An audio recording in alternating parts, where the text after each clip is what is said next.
सुप्रभात। मैं जगेंद्र राणा। हुजूर महाराज आज की हमारी आध्यात्मिक चर्चा का विषय है। हुजूर महाराज उच्च घराने के एक मुसलमान युवक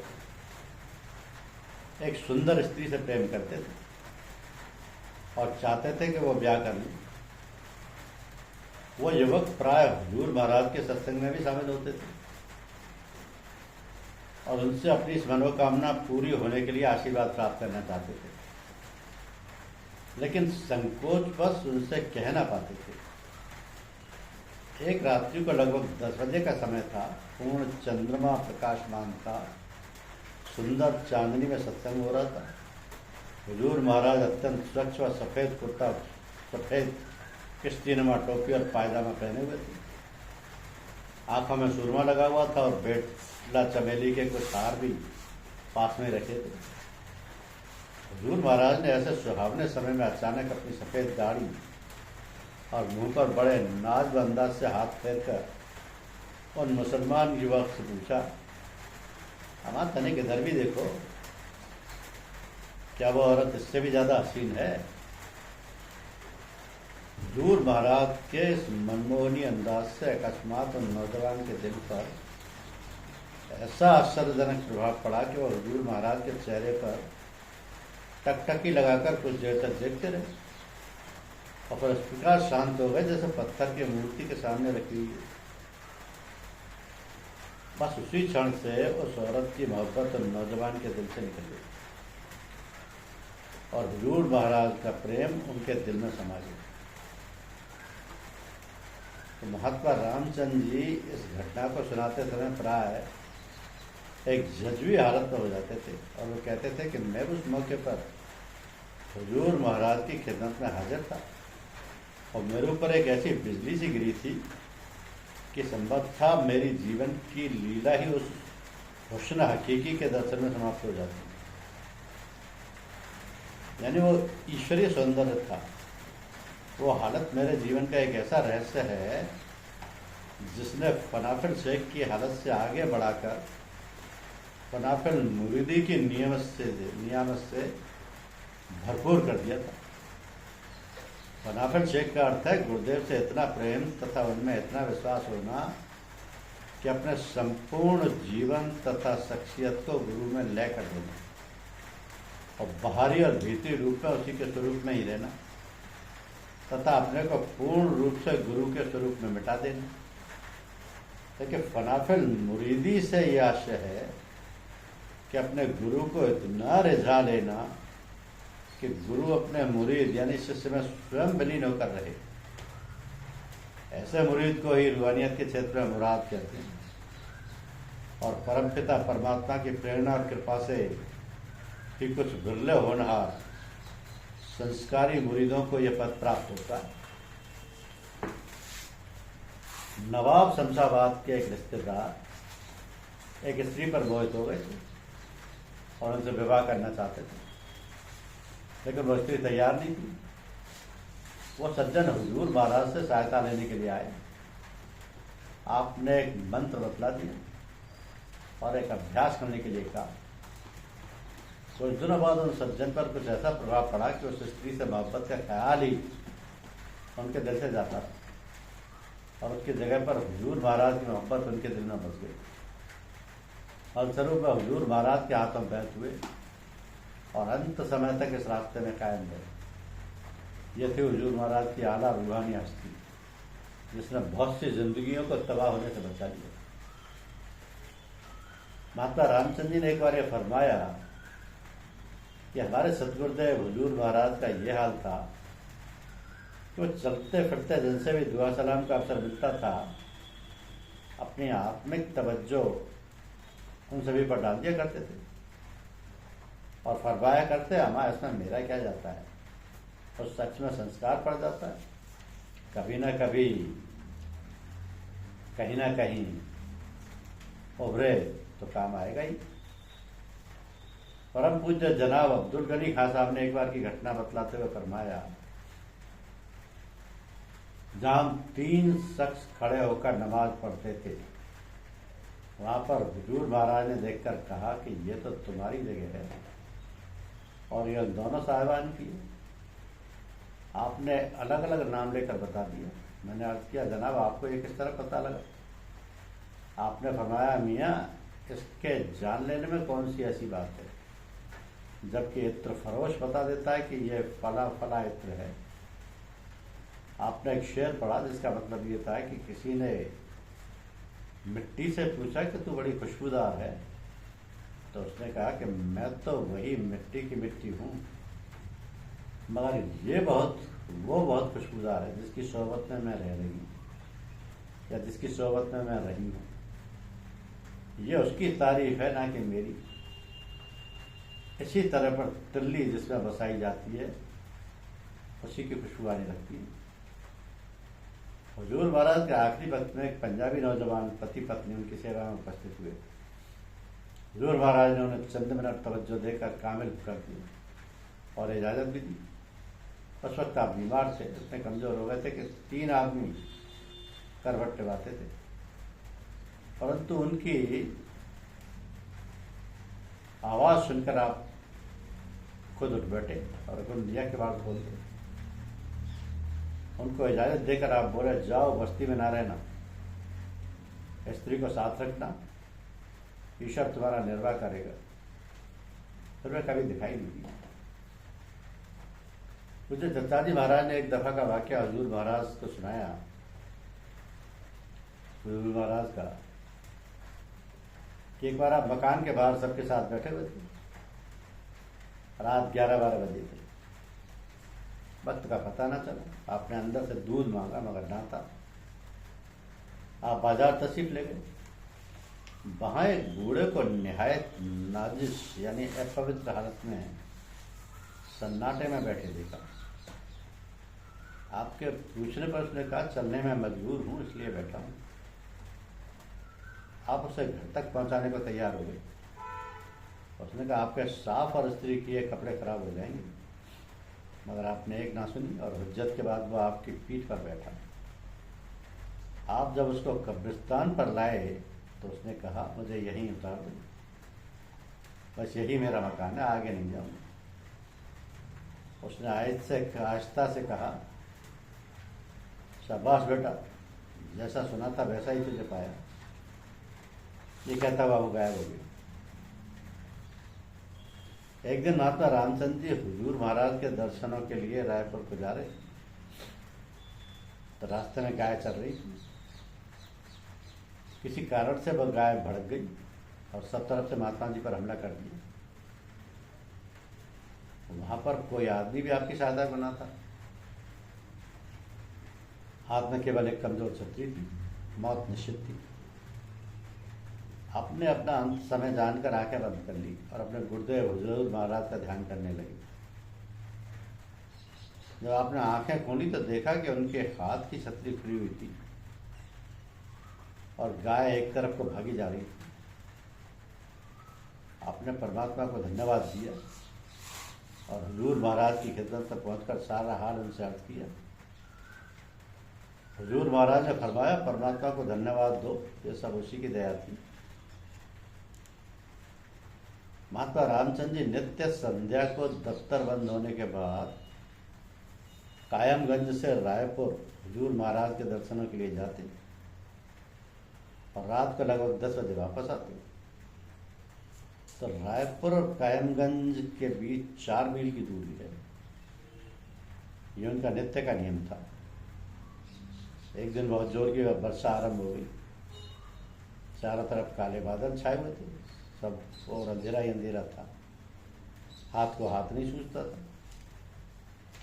यकायक मूसलाधार वर्षा होने लगी। महात्मा रामचंद्र जी तथा उनके छोटे भाई महात्मा रघुवर दयाल जी दोनों रास्ते में ही थे। आगे जाना बिल्कुल असंभव हो गया। विवश होकर आप दोनों एक पेड़ के नीचे बैठ गए। वृक्ष में पत्ते भी नहीं थे जो वर्षा के पानी से बचाते।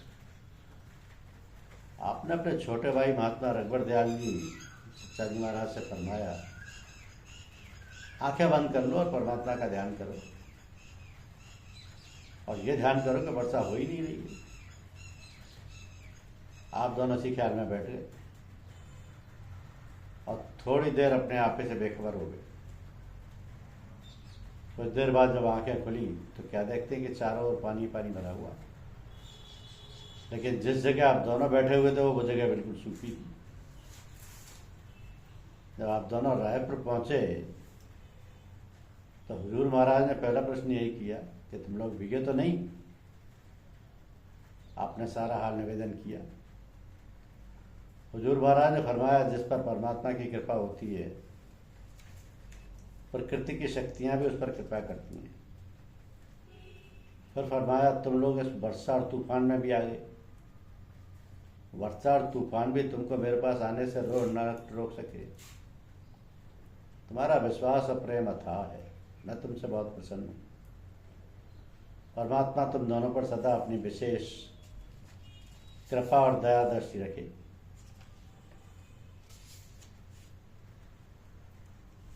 कृपा और दया दृष्टि रखे। एक बार महात्मा जी को शैतान को देखने की इच्छा थी।